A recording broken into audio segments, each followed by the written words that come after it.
Many of you are also aware that we're very excited to be hosting the G20 as South Africa, which is the first time that the G20 is going to be hosted on the African soil. And I think we're going to be using the G20 as a key catalytic strategic platform to share the views around key risks that we actually have to mitigate. And of course, that we're going to look at different risks around environmental risks, geopolitical risks, which we are all aware of, technological risks, and I like what Mr. Dušek was alluding to, the role of AI. We're here to learn. We're here to see what can we learn from that. The cybersecurity, looking at misuse of AI as well.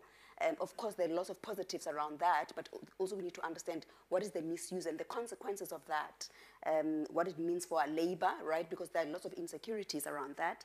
And also we're going to be looking at the economic risks. And I think, as my colleague, Mr. Dongsheng, was just alluding to the global supply chain, how fragile that is going to be.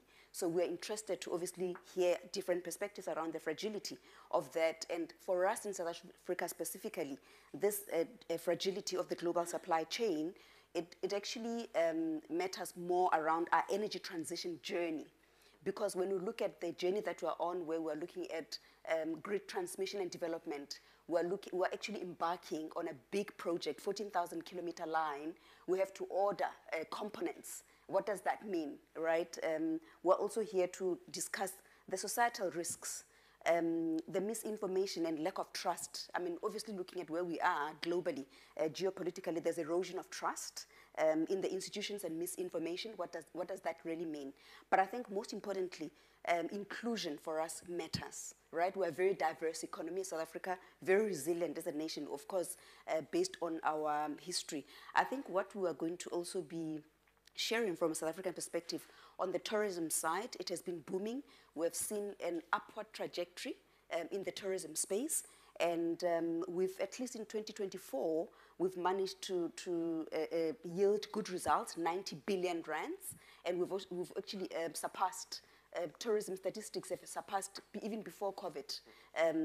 I think before COVID, of course, we're not doing well. After COVID, we are now doing well. So we're going to share a lot more around that and the key positives around what got us to where we are, the interventions and strategic tactics that we're deploying to be well positioned in South Africa. So I think I'm going to share a lot more around key specifics around what we're going to be doing also around the G20. So we're very excited to be here. Thank you. Thank you so much. Mirek has mentioned innovation, technology is an important topic. And you, you mentioned AI, obviously. So coming to you, Eric, you are active in the healthcare sector, and you're applying technology and innovation in that sector, and especially AI, as you mentioned to me before. Would you like to share a little bit kind of what is happening in that sector? Thank you for your question, and thank you for having me. So it's a real pleasure to be here again in the Summer Davos. Earlier last year, actually a couple months ago, I've also have the opportunity to be in the Winter Davos. So it is a true experience, and it is a lot of engaging, thought-provoking conversations with representatives. And I think it is what makes Davos very unique for all of us. So this kind of global dialogue is also precisely what makes Davos very unique. And for me personally, it's also been a source of inspiration and also insights. So back here in China, I think it's not only AI in China particularly, but globally, it's driving every industry, especially in pharmaceutical, in the entire healthcare sector. So there are a lot of particular sectors that AI has been driving.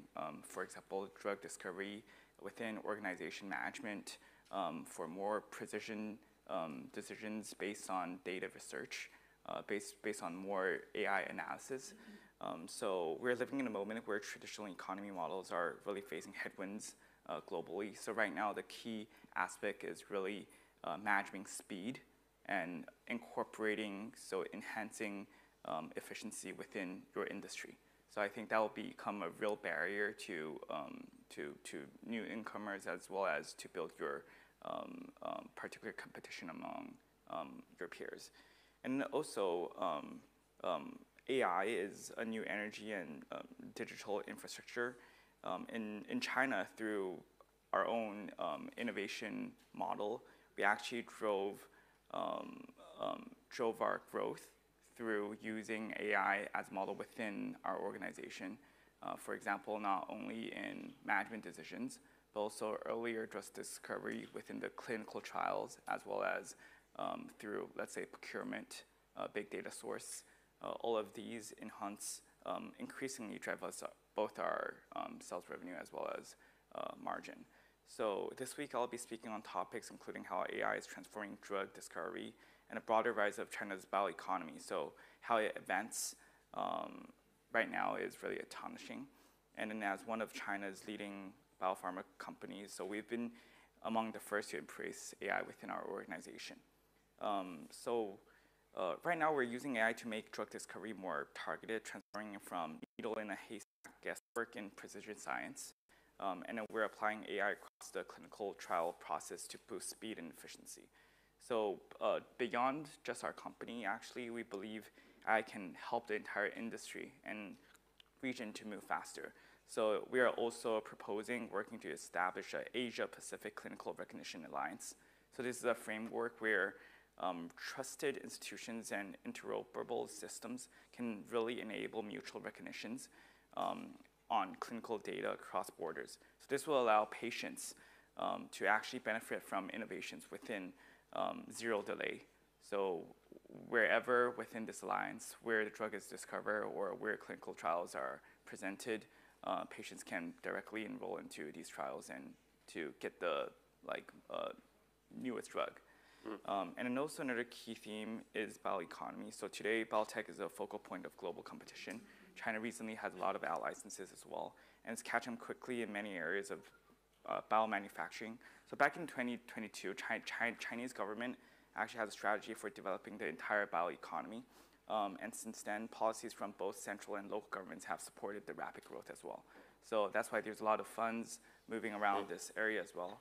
So that said, the bioeconomy can only thrive through coordinated development and then across the entire value chain. So it requires alignment among industries, research, and policy. So above all, stronger international collaborations. So being said, with a topic, entrepreneurs for a new era, and then the last is around how AI drives all different industries. So for me, one key quality for today's entrepreneurship is moving beyond solo efforts. So call it the decade of partnership. So for becoming more of a global company, I think there's less and less chance as before to really become global by yourself. But right now it's more of a joint effort. So about openness, partnership, and shared progress. I think by partners coming together, it might become the alliance might become a multinational organization. I hope, like with the Davos platform, again, having meaningful exchanges among governments, business leaders, and academics can bring along new energy and ideas together. So personally looking forward to learning from many of the participants to the Tianjin Davos this time. Thank you very much. As you said, it's all about collaboration. That is what the World Economic Forum is about. And now we have a few minutes for questions from the audience. So we have here media, global media, and media also from China. So if you have a question, please raise your hand, introduce yourself, and ideally also tell us who you would like to address the question to. Do we have any questions in the audience? No questions for the moment. Yes, here's a question in the front. Do we have a microphone?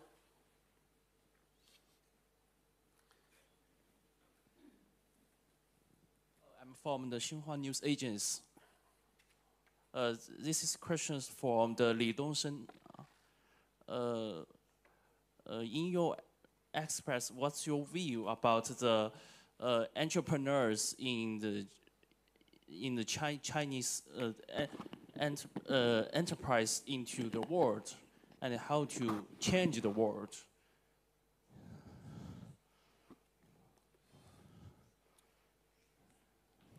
Yeah, that's my questions. Yeah. Okay. Thank you, Mr. Dongsheng. Thank you for your question. TCL as a Chinese enterprise, I would like to share with you what are our practices in the globalization. Before this, we have seen that China is an important, very important component of the global supply chain. Before this, TCL, like other enterprises, just based on China, radiate our businesses around the world. But in the past years, this situation has changed. Take our enterprise as an example. For our business structure, we have composed 5 regional operation centers. This change has marked our landscape. In the past, we export our products from China, but now we established the local supply chain system so that our operation activities are combined with the local operations.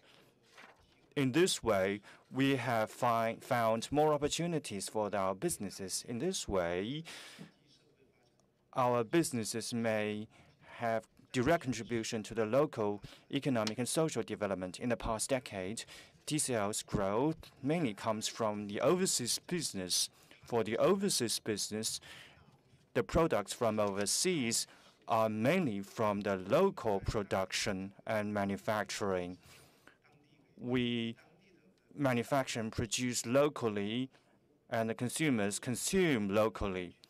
From this locally rooted global landscape, we support the enterprise development, and the enterprise growth can create taxes, employment, and contribute more to the local economy. Do you have any other question in the audience? Yes, here, please.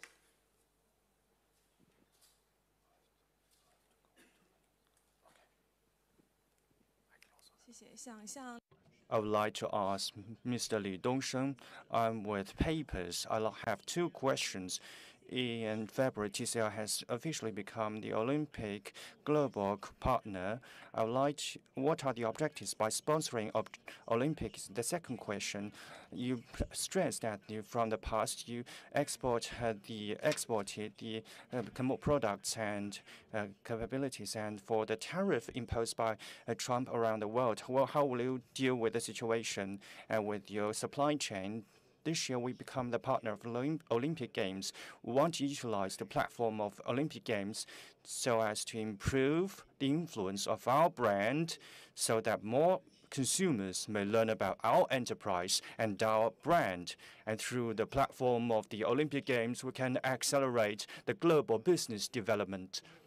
And for the second question, you have mentioned this, that TCL global supply chains development is very important. And this question I have explained for TCL global business. The key lies in the model transformation. In the several past years, we're proceeding this transformation. From exporting products, we transformed to exporting the industrial capacities. We focus on establishing the operation and management supply system serving the local market so as to realize the win-win situation of ourselves and the local people. Thank you very much. Thank you to our distinguished guests today. Thank you for your participation in this press conference, and I wish you all a very successful meeting in the coming days. Thank you and goodbye. Thank you. Thank you.